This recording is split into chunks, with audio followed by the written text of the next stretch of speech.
ये वही दिन था दोस्तों जिस रात ट्रंप ने वो पोस्ट किया जिसने पूरी दुनिया को हिलाकर रख दिया। Today a whole civilization will end, one that will never come back. I don't want this to happen, but perhaps this is how it will. Trump की डेडलाइन में कुछ ही घंटे बचे थे। मिडिल ईस्ट में कई देशों की एम्बेसीज ने अपने सिटीजन्स को सेफ हार्बर लेने के लिए वार्निंग इशू कर दी थी। 5 अप्रैल को ट्रंप पोस्ट करते हैं, वी गॉट हिम।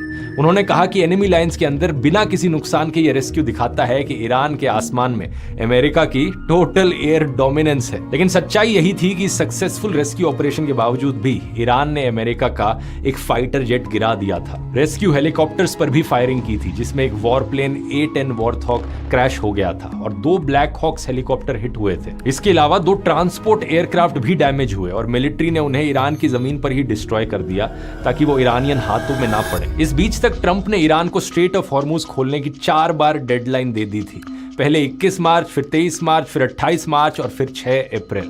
ईरान ने चारों को इग्नोर कर दिया। 7 अप्रैल तक जब कुछ भी काम ना आया तो ट्रंप ने सीधा गालियां देनी शुरू कर दी। मजाक नहीं कर रहा, इस पोस्ट को देखो, देखकर लगता है कि किसी 16 साल के बच्चे ने लिखी हो। Open the straight you crazy bastards और you'll be living in hell. Trump ने कहा कि डेडलाइन खत्म होने के बाद पावर प्लांट्स, ब्रिज, हर चीज को टारगेट किया जाएगा। Every power plant in Iran will be out of business, burning, exploding and never to be used again. लेकिन ईरान ने फिर भी स्ट्रेट ऑफ हॉर्मुज नहीं खोला। ये वही दिन था दोस्तों जिस रात ट्रंप ने वो पोस्ट किया जिसने पूरी दुनिया को हिलाकर रख दिया।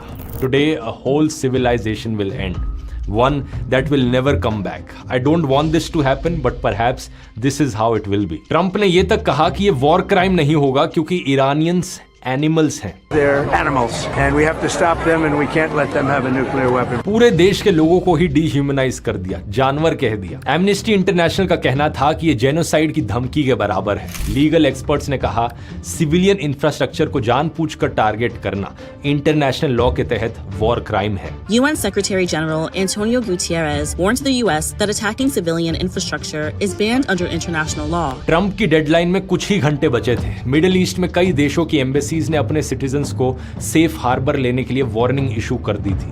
पूरी दुनिया एक ऐसे वॉर के कगार पर थी जो आज तक कभी नहीं देखी गई थी। डेडलाइन खत्म होने से पहले ही यूएस ने खार्ग आइलैंड, जहां से ईरान का 90% ऑयल एक्सपोर्ट होता है, वहां स्ट्राइक्स कर दी। लेकिन फिर कुछ ऐसा हुआ जिसकी उम्मीद किसी ने नहीं की थी। डेडलाइन खत्म होने के सिर्फ 90 मिनट्स पहले ईरान और अमेरिका ने 2 हफ्ते का सीज फायर एग्रीमेंट अनाउंस कर दिया और